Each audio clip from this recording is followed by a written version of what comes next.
Bom, seca-se a erva, murcha a flor, mas a palavra do Senhor permanece para sempre. Que seja minha irmã e meu irmão, mais uma vez, cumprida essa palavra nessa manhã. Amém? Eu acho que deve ser um complô, né? Porque o coral canta assim, o reverendo ora, como é que eu fico inteiro? Penso que deve ter sido um complô. Enfim. O que eu faço com a multidão de pessoas cansadas e exaustas? O que eu faço com elas? Diante de uma multidão de pessoas que está cansada e exausta. Essa pergunta, ela vai nortear a nossa reflexão nessa manhã. E eu peço que você, minha querida igreja, abra no texto de Mateus, dos versos de 35 a 38, e nós vamos depois prosseguir na leitura do capítulo 10, já nos versos de 1 a 4. Mateus 9, de 35 a 38. Depois, prosseguindo no capítulo 10, até o verso 4. Vamos fazer a leitura alternada. Eu peço que a igreja faça a leitura dos versículos impares, eu farei dos ímpares, e o verso 4 a uma voz lemos. Então, Mateus 9, de 35 a 38, e depois, adentrando o capítulo 10, de 1 a 4. Diz assim o registro do texto bíblico. E percorria Jesus todas as cidades e povoados, ensinando nas sinagogas, pregando o evangelho do reino e curando toda a sorte de doenças e enfermidades.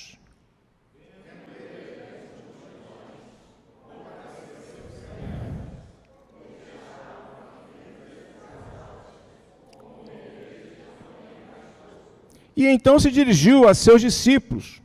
A seara, na verdade, é grande, mas os trabalhadores são poucos.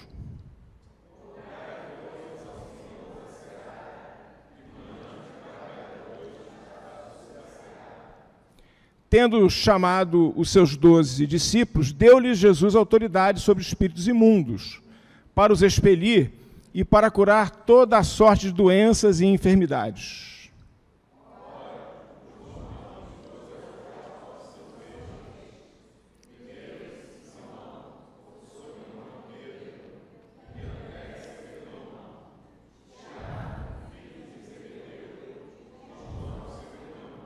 Filipe, Bartolomeu, Tomé e Mateus, o publicano, Tiago, filho de Alfeu, e Tadeu, juntos. Simão, o Zelote, e Judas Iscariotes, que foi quem o traiu. O que eu faço com essa multidão de pessoas cansadas e exaustas? Minha irmã e meu irmão, não feche o texto bíblico, por favor, fique com ele aí a postos. Se você olhar um pouco, nos 4 episódios narrados no capítulo anterior, ou no trecho anterior que lemos, Jesus estava aí, digamos assim, de vento em popa no seu ministério. Jesus estava intensamente vivendo a sua atividade ministerial. Se você puder olhar, no capítulo que antecede o trecho que lemos, nós vemos Jesus, por exemplo, curar uma mulher com um fluxo hemorrágico. Você lembra desse episódio? Jesus faz isso. Ele atende aquela mulher e cura daquela enfermidade. Logo depois, Jesus tem o encontro da ressurreição da filha de Jairo. Jesus realiza mais esse ato em favor daquela família, em favor daquela criança. Logo depois, nós temos Jesus curando 2 cegos. Então, vejam, irmãos, a cura de uma mulher com fluxo hemorrágico, a ressurreição da filha de Jairo, a cura de 2 cegos, e por derradeiro, já chegando na antevéspera, digamos assim, do texto que lemos há pouco, Jesus ele cura um mudo endemoniado. Então, Jesus vem numa sucessão de atos de misericórdia, de manifestação do poder de Deus em prol das pessoas que estavam carentes e sedentas do atendimento do Messias. Jesus vem fazendo isso. Como falei, é um ministério que está a todo vapor. Jesus está ali atendendo as demandas que chegavam a ele. E é interessante, e aí eu peço que você me acompanhe, lá no verso 34, né, do capítulo 9, diz assim: os fariseus murmuravam, é pelo maioral dos demônios que ele expele esses demônios. Porque para poder expelir demônio, para poder atender a todas essas questões que aparecem, tem alguma coisa aí. Esse poder não pode ser o poder de Deus. Esse poder é do maioral dos demônios. É claro, meus irmãos, que a atuação de Jesus causava desconforto pela instituição religiosa que foi construída, cristalizada, e estava em franca deterioração por conta daquele coração tão distante da palavra do Senhor. Ora, não era absolutamente surpreendente que os fariseus achassem que aquilo tudo tinha como lastro, como origem, um ato de alguém que não é servo do Senhor. Que Messias é esse que até expele demônios? Que Messias é esse que até é capaz de levantar dos mortos e retorná-los à vida? Só pode ser por aquele que tem a força do maioral dos demônios. É o que especulavam os fariseus naquele momento. E aí, meus irmãos, no verso 35, ele traz um resumo do ministério de Jesus. Eu já tive chance de pregar sobre esse texto, sobre o título As Dimensões do Reino de Deus. Me acompanhe aí, no verso 35. Diz assim: percorria Jesus todas as cidades e povoados, ensinando nas sinagogas. A primeira dimensão do Reino de Deus, naquela época eu preguei, é a dimensão pedagógica. Curiosamente, Jesus, ele não investe na pregação do Evangelho, nem investe na cura em primeiro lugar. Jesus pensa no ensino, na pedagogia. A primeira dimensão do Reino de Deus, naquela oportunidade eu pregava, é a dimensão da didaquê, do ensino. E Jesus fazia isso na sinagoga. E, meus irmãos, pregar na sinagoga, ensinar na sinagoga, significa encontrar quem na sinagoga? Os fariseus que estavam taxando ele de maioral dos demônios. Mas Jesus não tinha problema.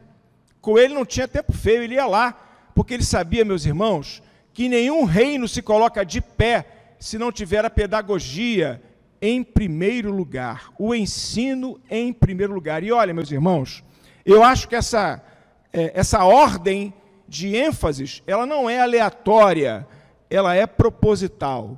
A primeira dimensão do reino de Deus, pregava eu naquela época, é a dimensão da pedagogia. A segunda dimensão, ensinando nas sinagogas, pregando o evangelho do reino. Jesus ensinava, depois ele trazia a dimensão querigmática. Jesus pregava, anunciava o reino, não o reino de Roma, mas o reino de Deus. Um reino que não investe na opressão, na violência, na subordinação, na escravidão, mas um reino que fala de liberdade, de perdão, de paz. Então, naquela época, eu pregava na primeira dimensão do reino de Deus, é a dimensão pedagógica. A segunda dimensão é a dimensão querigmática, do anúncio do reino de Deus. E a terceira dimensão é a dimensão terapêutica, porque Jesus curava toda a sorte de doenças e enfermidades. E toda a sorte, meus irmãos, significa dizer o quê? Toda sorte. Porque, vamos combinar, crente quando vai no psicólogo, todo mundo desconfia, concorda? Porque crente não tem problema psicológico. Já reparou? Reverendo Cid foi no psicólogo, meu Deus do céu, vai cair o teto, concorda? Reverendo Diego foi conversar com psicanálise. Eu confesso, meus irmãos, tenho dificuldade de saber o que é psicólogo e psicanálise. Acho até que os nossos pastores rubro-negros hoje devem ter um apoio espiritual maior. Mas não vou enveredar por aí, eles precisam também de atendimento. Meus irmãos, minhas irmãs, notem, Jesus cuidava toda sorte de doenças. Então, o reino de Deus tem 3 dimensões: a pedagógica, a querigmática e a terapêutica. Fique calmo, eu não vou repetir o sermão que fiz. Mas, com essa tríade de dimensões, Jesus está apresentando, digamos assim, a pauta temática do reino de Deus, ok? Me fiz entender? Muito bem, aí, irmãos e irmãs, para alívio de todos, nós entramos naquilo que nos interessa especificamente nessa manhã, e eu queria rapidamente trazer alguns insights, recolher algumas lições desse texto, porque Jesus vai falando, olha, é preciso investir no ensino, olha, é preciso pregar o evangelho, olha, é preciso curar a doença das pessoas, quaisquer que sejam elas. E, meus irmãos, aparece o verso 36.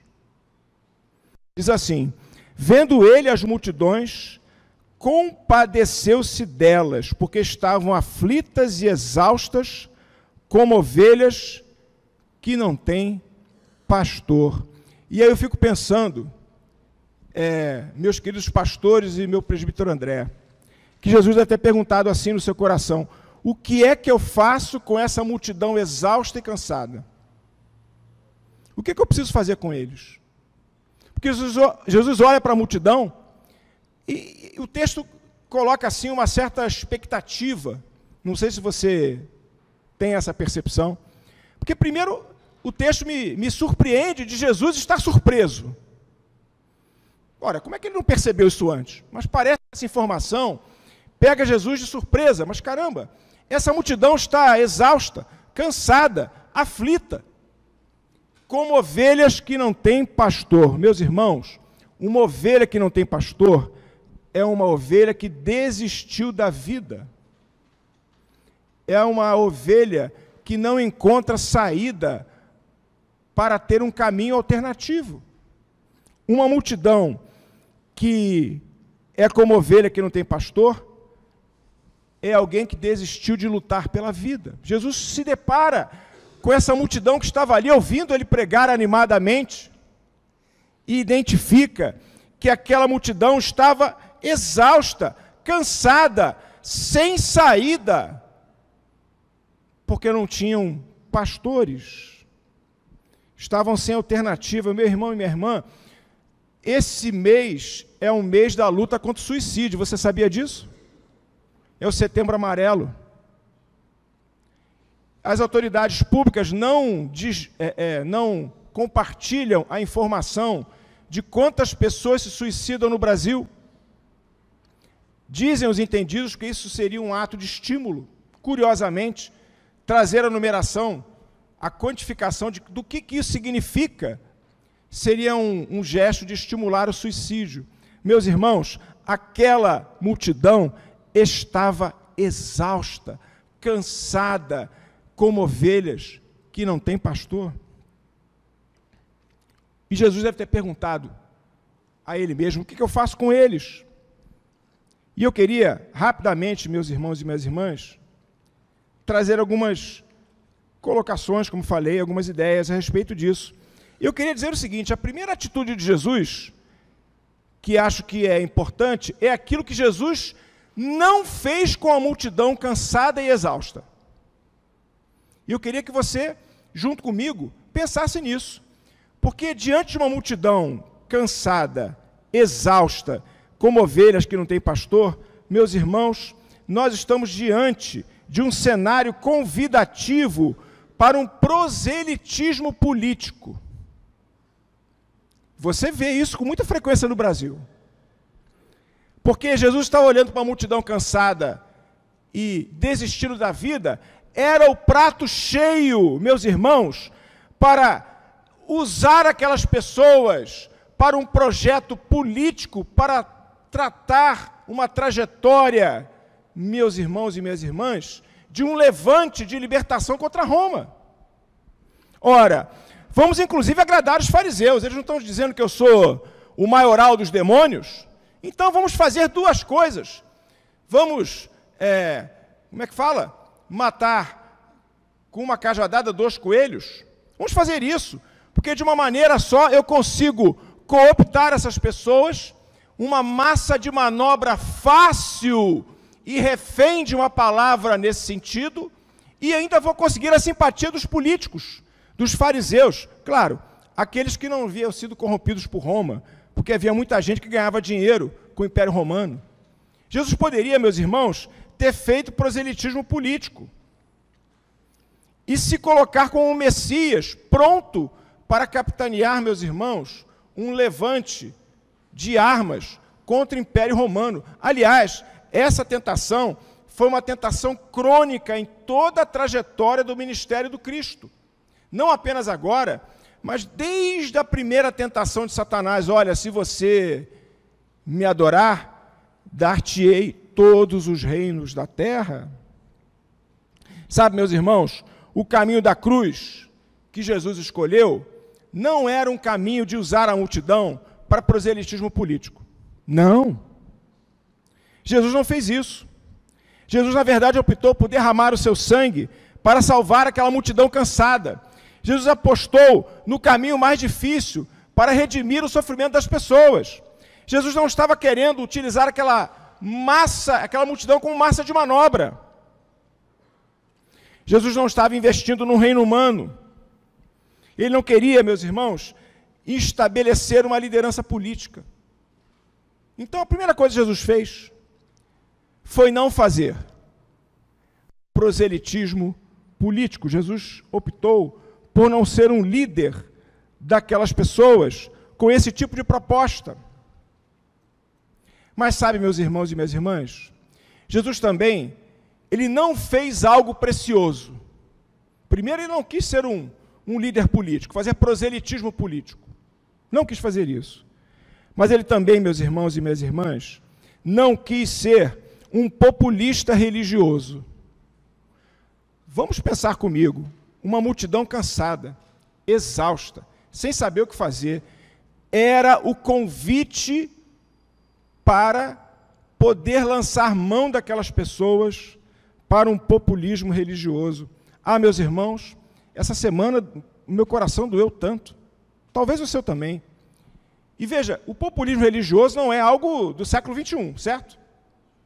Desde a época das nossas indulgências, fazer populismo político é algo que se fez sempre. Mas essa semana, com as notícias que os jornais trouxeram de pastores vendendo octilhão, e tantas pessoas, meus irmãos, usando boa-fé dos irmãos, utilizando e se valendo de pessoas, meus irmãos, mal formadas, mal informadas, pessoas de boa-fé, enfraquecidos nas suas esperanças, para objetivos que são absolutamente os piores. Sabe, meus irmãos, eu acho que nós precisamos da reforma protestante hoje. Porque nós estamos confundindo reverência pastoral com subserviência pastoral. Você e eu, nós temos o sacerdócio universal dos crentes.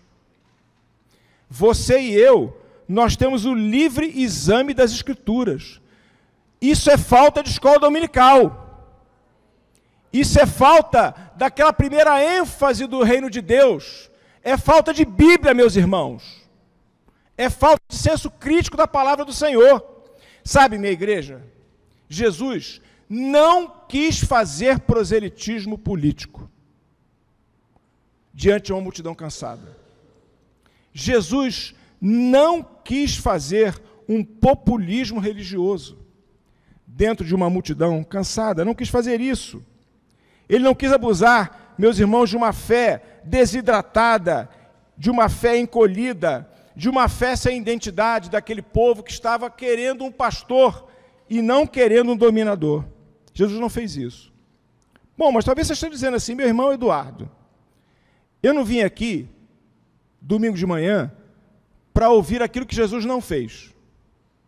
Você já disse para a gente que Jesus não fez proselitismo político, que Jesus não fez populismo religioso. Mas, afinal de contas, o que é que Jesus fez para atender aquela multidão cansada e exausta? O que ele fez? Sabe o que ele fez? Dá uma olhada comigo no texto. Por favor. Verso 37. Então, se dirigiu aos seus discípulos. Notem, sabe o que Jesus fez? Jesus, não fez nada. O que não deixa de ser um paradoxo, porque antes do texto, eu não narrei 4 milagres que Jesus fez. Ele vinha fazendo milagres, não vinha fazendo? Quando ele olhou para a multidão e identificou que a multidão está cansada e exausta, o que Jesus fez? Nada.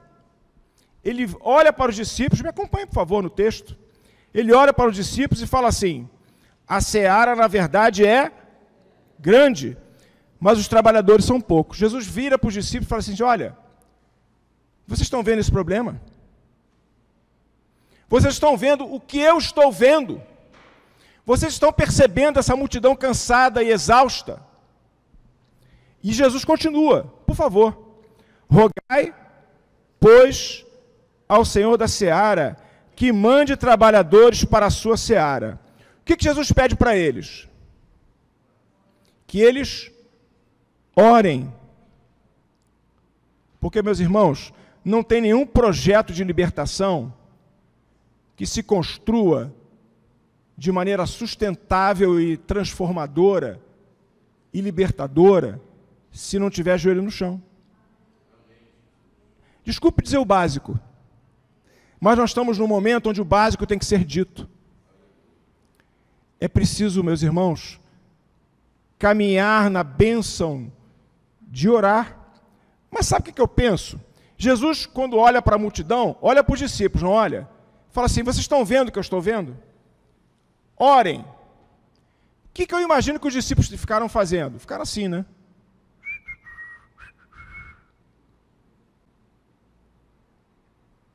Eu penso assim.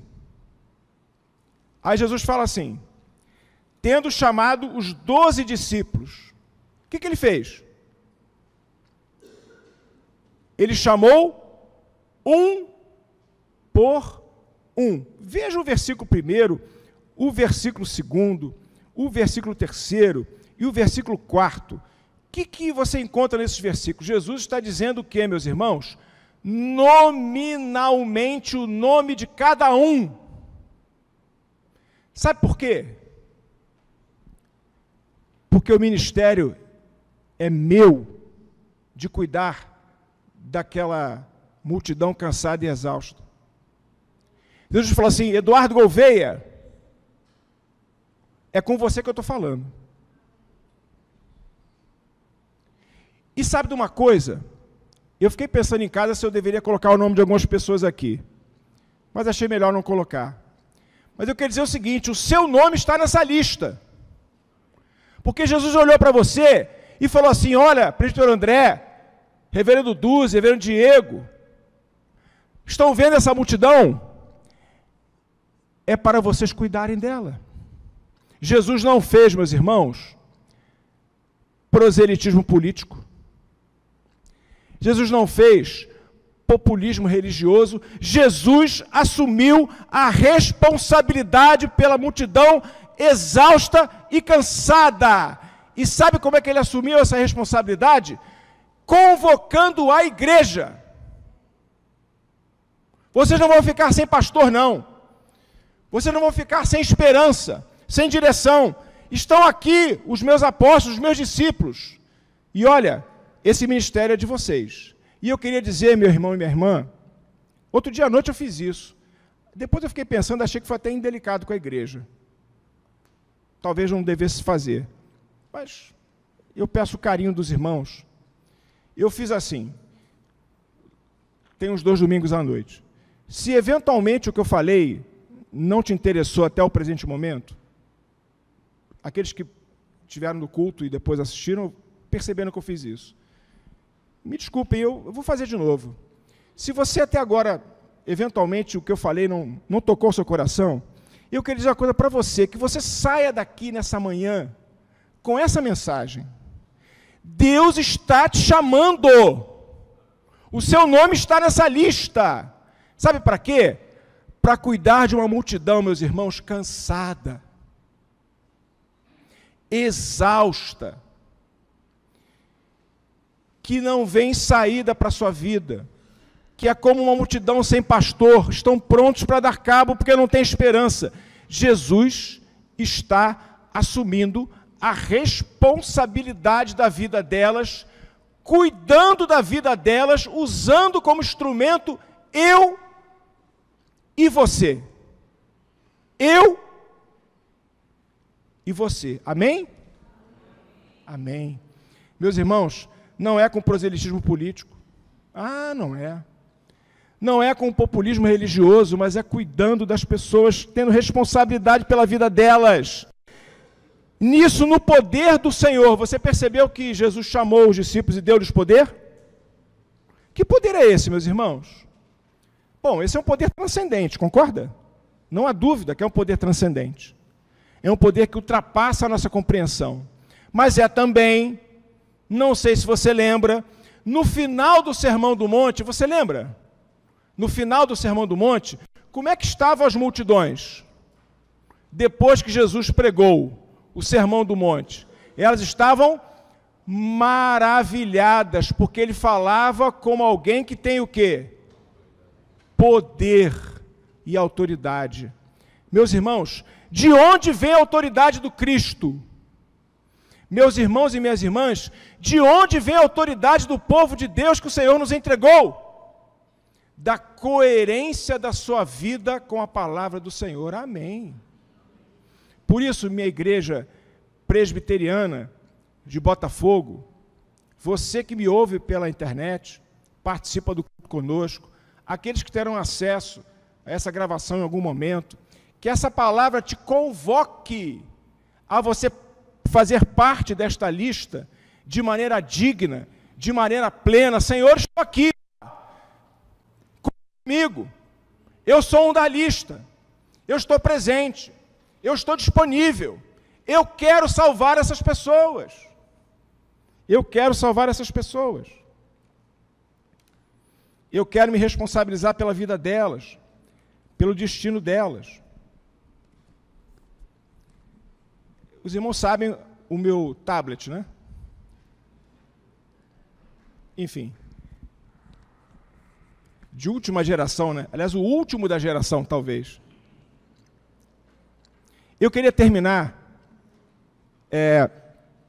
trazendo aqui uma expressão de um grande pregador do passado, Dwight Moody. Meus irmãos, eu li isso de manhã, e sabe aquilo que destrói você por dentro? Já passou por essa expressão, por essa sensação? Você lê algo que aquilo te questiona no fundo do seu ser? Eu vou ler para você. Moody fala assim: suponhamos que alguém me oferecesse $1.000 cada vez que eu levasse a Cristo uma pessoa. Ele dizendo: